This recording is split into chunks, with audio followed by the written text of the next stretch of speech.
This is the story about my trip to Tuvalu, the world's least visited country and the one that's disappearing because of climate change.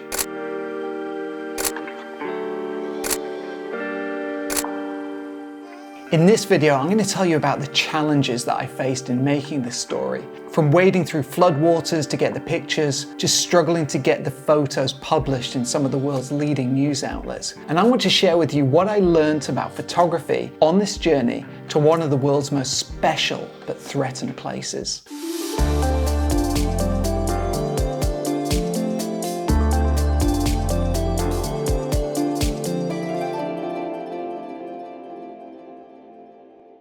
Hi, my name is Sean Gallagher. I'm a professional photojournalist and filmmaker. If you're new to my channel, welcome. If you're a returning viewer, welcome back and thanks for following my work. For the past 2 decades, I've been producing work for clients including National Geographic, The Guardian and the Pulitzer Center. Here on my channel, I want to share with you some of the things that I've learned throughout my career in order to help you improve your photography. In today's video, I want to share with you my experiences from a story I worked on in 2019 about climate change impacts in the tiny Pacific island nation of Tuvalu.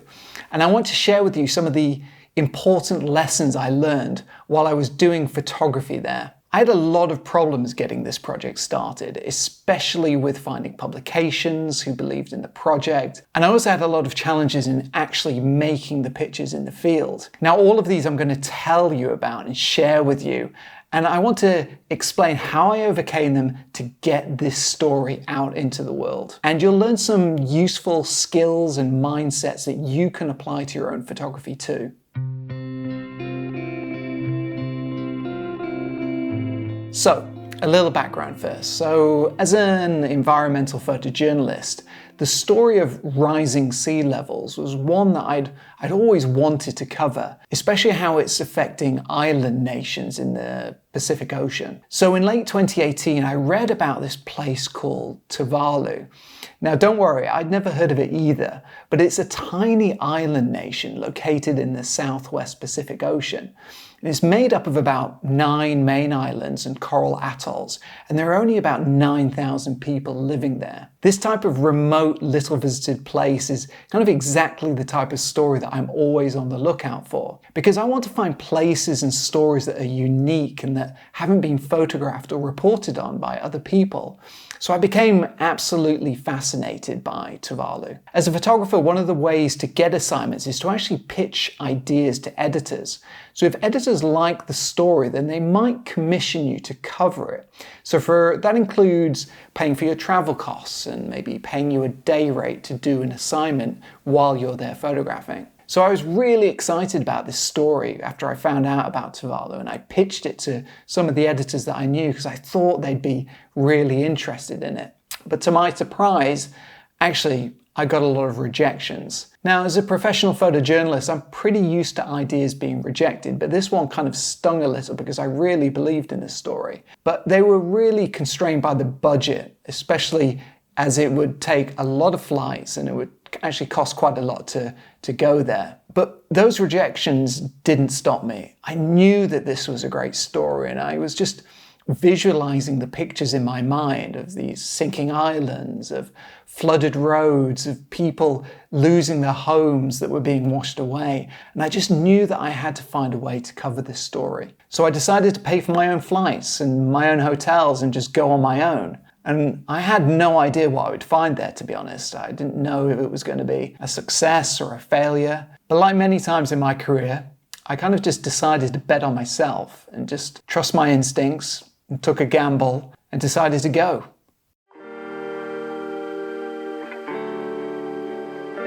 Now, one pro photography tip is to always get a window seat, because as my small plane approached Tuvalu, I started to get my first little glimpse of the country, and I couldn't quite believe it. As I peered across the sea, what looked like this small turquoise ring kind of just emerged from the water like it had just been placed in the ocean, and it really just took my breath away. And as we got closer, the first thing I noticed was how thin parts of the islands were. It looked like only like 10 or 20 meters in places.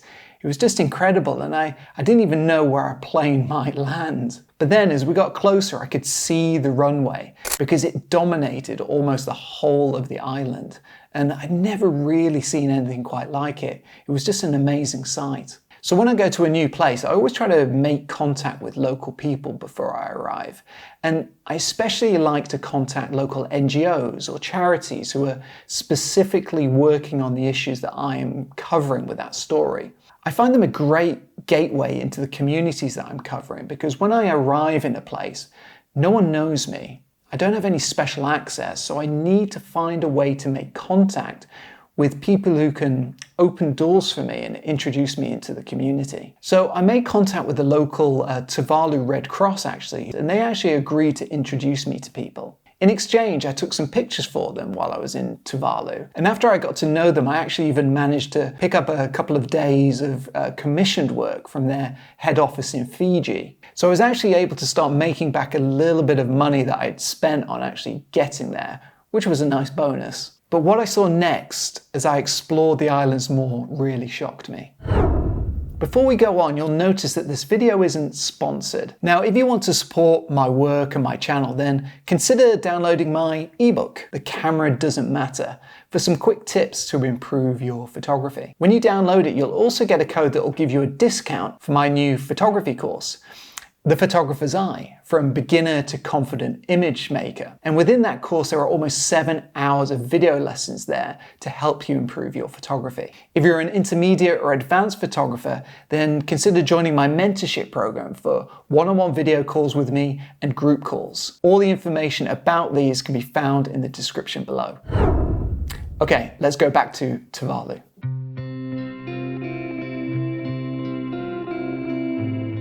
So I arrived in Tuvalu in March of 2019, and I'd picked that time very specifically as I knew at that time of the year the country was going to be affected by this natural phenomenon called the king tides. Now, these aren't caused by climate change. They're a very natural phenomenon of the sea levels changing throughout the year. But there are a couple of times of the year when the water levels are at their highest.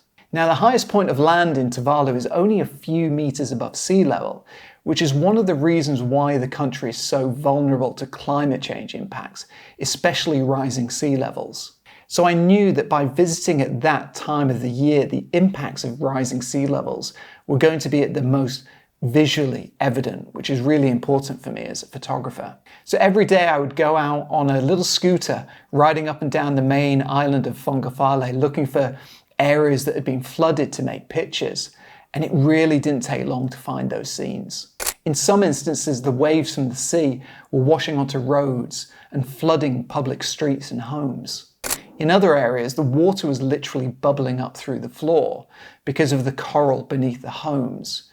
So one moment you could be standing on dry land, and a few minutes later, you might find water quietly surrounding your feet. It was a pretty surreal experience. As a photographer, this is what I'd come to document though. And often getting good photos is about good timing. And luck, of course, plays a huge part of photography, but you have to do your homework and you've got to do your research and put yourself in the right place at the right time to increase your luck in getting those special pictures. So whether you're photographing a serious photo story or just even planning to get out of bed early to catch the golden hour for better photos in good light, planning ahead and being in the right place at the right time is really important if you want to make better photos and become a better photographer. So at that point, I had some pictures and I knew that they were good. So I decided to send them to the editors again, you know, the ones that rejected me. Well, I got some responses this time, and they were pretty surprising.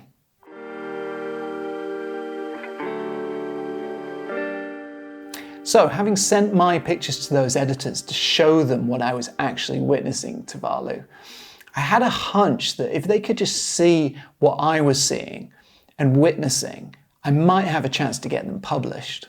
When they saw the photos and they could see exactly what I was shooting and the scenes that I was seeing, they actually suddenly commissioned me to shoot some pictures specifically for them. Now, the commission didn't cover my costs of getting to Tuvalu, but they at least allowed me to kind of claw back a little bit of the investment I'd put into making the story happening and actually get to Tuvalu. The editors were particularly interested in the images that I'd been making with a new tool that I was using for the first time in Tuvalu, a drone. As my drone was so small, I could put it into my backpack and carry it around with me on my scooter as I was going around Tuvalu. And whenever I saw an interesting scene, I'd stop my scooter and just launch the drone.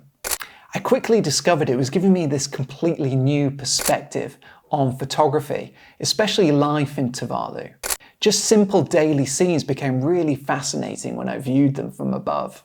But of course it was the images that communicated Tuvalu's kind of fragility and the impacts of climate change that I was really interested in.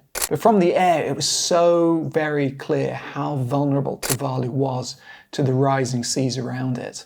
But it also highlighted these other environmental problems that the country was facing, like waste management.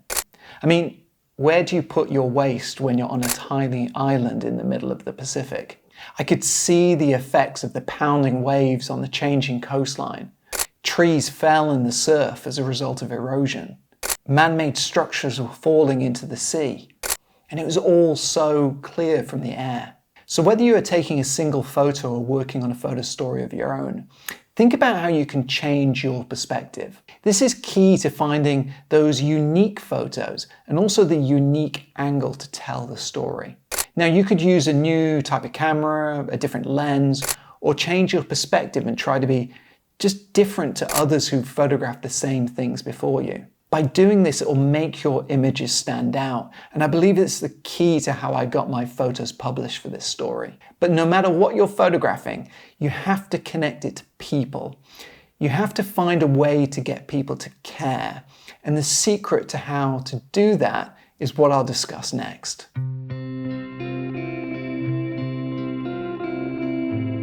Now, whenever I'm working on a story, I'm always thinking about how I can connect people to the issue that I'm covering. I cover these pretty big issues like climate change and deforestation, desertification, pollution. And I'm often thinking about how can I photograph scenes that not just show the devastation, but also how it affects people. And I want to show that connection between people and nature, because that's when I think the images are the most powerful. So in Tuvalu, that was always my aim. Show the impacts of climate change, but also connect it to the people on the islands, because I wanted to show that people in Tuvalu are no different than anywhere else. They just want to live in a safe place where they can be happy, raise their families. They want to be able to sleep at night and not worry about their homes being flooded or their lives disrupted by rising waters. However, Tuvalu is so vulnerable because of its location, and the impacts of climate change are so disproportionate on those people in countries like Tuvalu that are the most vulnerable and have contributed the least to climate change. But when I was in Tuvalu, I experienced this warm, really rich and welcoming culture, and the people were so spirited in defying what was happening to their islands. I mean, many people have already fled Tuvalu as environmental refugees, and they've started their lives in other countries like Fiji, Australia and New Zealand. One day I asked my local guide if he'd ever leave the islands too, and he said to me, "I'd rather die on my islands." And that just really hit home the spirit of people in Tuvalu. So as my 3 weeks in Tuvalu kind of came to a close, I had to make one final push to get the photos published. After what I'd seen and documented, I knew that I had to get this story out to the world and let people know what was happening. I didn't quite expect the response.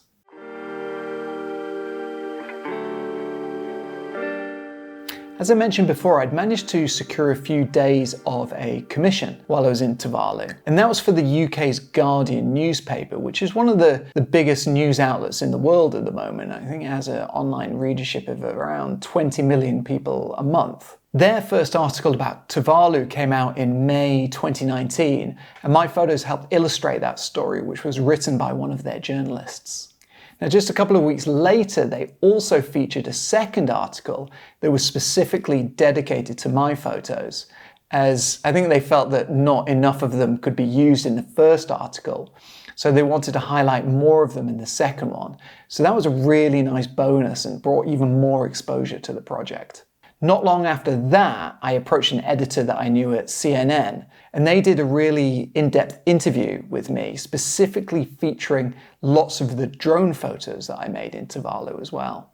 I also had some good follow-up usages in National Geographic and with organisations like World Press Photo, and the images and video footage that I shot have also been featured at the recent United Nations climate change conferences. Overall, looking back on my work from Tuvalu, it's actually been some of the most viewed work that I've ever produced, and I actually had no idea about the number of people that have seen this work, but in the end, I'm just really pleased that my gamble about Tuvalu paid off. I knew it was a good story, and I knew people would care about what was happening there. I'm just glad I trusted my instincts to go there, to work on this story, and it's now been seen by so many people and it's contributed to the global dialogue about climate change impacts. So if you have a story or photo project that you are determined to work on, even if you get told no, even if no one believes in you and can't see your vision, find a way to make it happen. You can save up your own money, do it for yourself. If it's good, if it has meaning to people, the story will find a way to get out into the world and get seen. Just don't give up and believe in your work. If you're struggling for direction and guidance in your own photography, then that's exactly what I provide on my new photography course and also my mentorship program. Photography can be a pretty lonely pursuit, whether you're a professional or an amateur. So if you need some guidance or are looking for a community, then get in touch and learn more about my programs. Thanks for watching. Make sure to leave a comment if you have any questions and drop a like on this video and subscribe. I'll see you in the next video.